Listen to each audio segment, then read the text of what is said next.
सादर नमस्कार मित्रों। आज मैं आपको लोक अपवाद को कैसे जीतें महात्मा बुद्ध के जीवन से जुड़ी यह प्रेरक कथा सुनाने जा रही हूँ। कुरु नामक राज्य में मांगदिय नाम का एक ब्राह्मण रहा करता था। वह अग्निपूजक ब्राह्मण था। उस ब्राह्मण की एक पुत्री भी थी जिसका नाम मांगदिया था। मांगदिया बहुत ही सुंदर कन्या थी। जब वह विवाह योग्य हुई तो मांगदिय ब्राह्मण ने दूर दूर तक कई देशों में उसके लिए वर की तलाश की, परंतु वह अपनी पुत्री के लिए योग्य वर तलाश कर पाने में सफल न हो सका।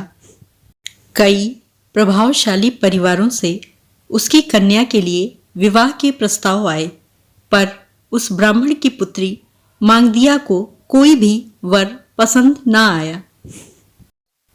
एक दिन की बात है, भगवान बुद्ध अपना पात्र और चीवर लेकर उस ब्राह्मण के नगर में पहुंचे। वह ब्राह्मण के अग्नि स्थान के पास जाकर खड़े हो गए। बुद्ध को देखते ही वह ब्राह्मण बहुत प्रसन्न हो गया।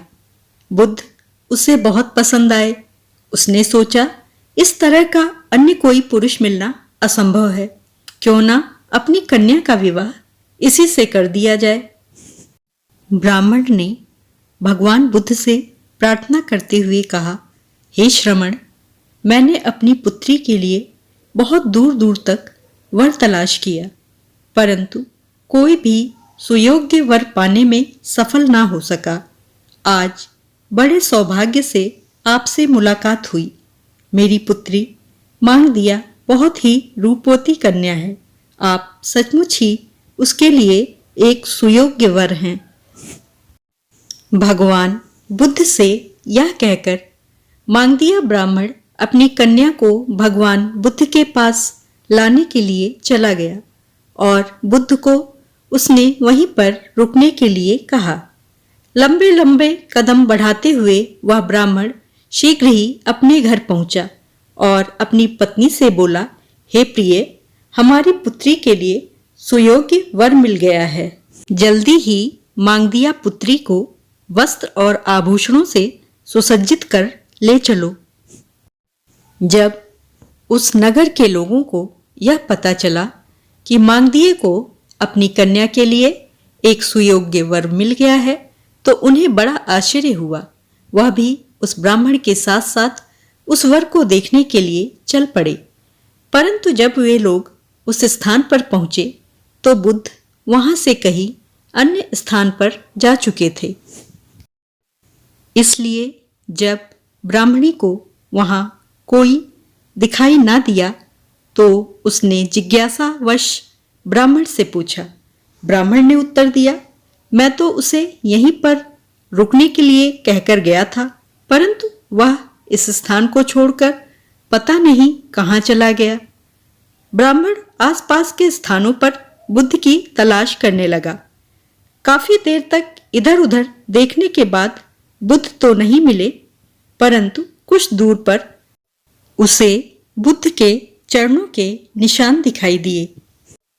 ब्राह्मणी लक्षण शास्त्र की विद्वान थी और उसे तीनों वेदों का भी अच्छा ज्ञान था। उसने पैरों के निशान देख लक्षण विचार कर कहा, यह पद चिन्ह तो किसी विषय भोगी के निश्चित ही नहीं है। अवश्य ही यह किसी तपस्वी के पद चिन्ह है। यह सुनकर ब्राह्मण बहुत अधिक क्रोधित हुआ और अपनी पत्नी से बोला, ब्राह्मणी, तुम्हें तो हमेशा ही घर में चोर और पानी में मगरमच्छ नजर आता है। तुम्हें कुछ भी कहने सुनने की आवश्यकता नहीं है। ब्राह्मणी ने विश्वास के साथ कहा, आप चाहे जो भी कहें, मैं पूरे विश्वास के साथ यह बात कह रही हूं कि यह पैर किसी विषय भोगी के नहीं हो सकते। तभी ब्राह्मण ने बुद्ध को दूर से आते हुए देखा तो उसने ब्राह्मणी से कहा, अरे ब्राह्मणी, देखो देखो, वह रहा हमारी पुत्री मांगदिया का वर।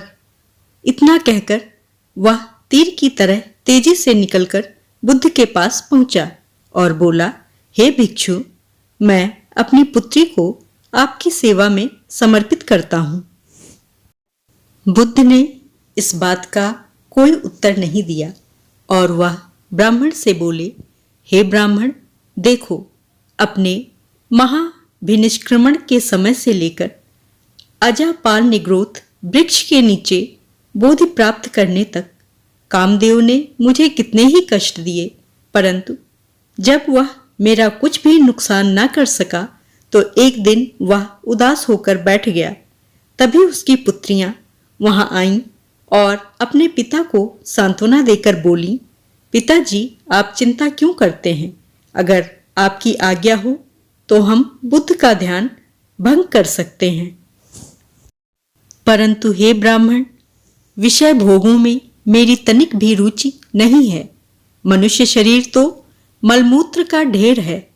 मेरे लिए इसको स्पर्श कर सकना भी बहुत मुश्किल बात है। बुद्ध की यह बातें जब ब्राह्मण की पुत्री मांगदिया ने सुनी तो उसे बहुत बुरा अनुभव हुआ। उसने विचार किया, यदि यह भिक्षु मुझको अपनाना नहीं चाहता तो कोई बात नहीं, परंतु यह मेरा अपमान क्यों कर रहा है? सौंदर्य मेरे चरणों की दासी है। मेरा जन्म अच्छे कुल में हुआ है। भोग विलास मेरे पास प्रचुर मात्रा में है। यह बात संदेह से परे है कि मुझे एक अच्छा पति मिलेगा, तो यह भिक्षु इस तरह के वचन क्यों बोल रहा है? मैं अवश्य ही इस भिक्षु से बदला लूंगी। जैसा कि सभी जानते हैं, दिन बीतते देर नहीं लगती। कुछ दिन बीतने के बाद मांगदिया के माता पिता ने मांगदिया को अपने भाई चुल्ल को सौंपकर प्रव्रज्ञा ग्रहण कर लिया। चुल्ल मांगदिया ने सोचा, मांगदिया का विवाह किसी राजा से होना चाहिए। वह मांगदिया को सुंदर वस्त्रों और आभूषणों से सजाकर कौशाम्बी नगर की ओर ले गया और उस नगर के राजा उदयन के साथ उसका विवाह कर दिया। राजा उदयन मांगदिया को बहुत प्रेम करता था। उसने उसे पटरानी की पदवी दे दी। लगभग 500 दासियां हर समय उसकी सेवा में लगी रहती थीं। एक समय रानी मांगदिया अपने महल के बाहर भ्रमण कर रही थी। तभी उसे सूचना प्राप्त हुई कि श्रमण गौतम नगर में पधार रहे हैं। उसने नगर वासियों को लालच देकर कहा कि जब गौतम बुद्ध नगर में प्रवेश करें तो वह सब अपने नौकर चाकरों के साथ मिलकर उन्हें भला बुरा अपशब्द कहकर नगर से बाहर निकाल दें। बुद्ध ने जैसे ही नगर में प्रवेश किया, नगरवासी उन्हें चोर, गधा, मूर्ख, ऊंट, नारकी पशु आदि शब्दों से संबोधित करने लगे और जोर जोर से ऊंची आवाज में कहने लगे, श्रमण, इस बात को ध्यान से सुन ले, तुझे सद्गति कभी नहीं मिलने वाली। तू मरकर नरक को प्राप्त होगा। जब भगवान बुद्ध के प्रिय शिष्य आनंद ने नगरवासियों के इन शब्दों को सुना तो वह भगवान बुद्ध से बोले, भंते, इस नगर के निवासी हम लोगों को भला बुरा कह रहे हैं। चलिए हम लोग इस नगर को छोड़कर कहीं और चलते हैं। बुद्ध ने आनंद से पूछा, तुम कहाँ जाना चाहते हो आनंद?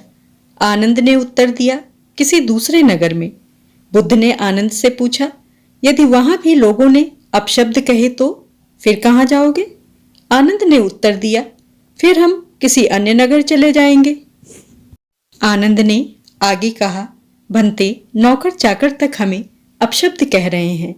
बुद्ध ने उत्तर दिया, देखो आनंद, मैं युद्ध में आगे बढ़े हुए हाथी के समान अडिग हूं। यदि चारों दिशाओं से हाथी पर तीरों की बौछार हो तो भी उसे अडिग खड़े रहना चाहिए। इसी प्रकार अनगिनत दुष्ट मनुष्यों का अपवाद सहन करना मेरा कर्तव्य है। आनंद, तुम्हें इस बात का ध्यान रखना चाहिए कि वश में किए हुए खच्चर, सिंधु देश के घोड़े तथा जंगली हाथी उत्तम समझे जाते हैं, लेकिन इन सभी प्राणियों में सबसे उत्तम वह है जो अपने आप पर नियंत्रण रखता है। देखने तथा सुनने के लिए सादर आभार एवं हार्दिक धन्यवाद।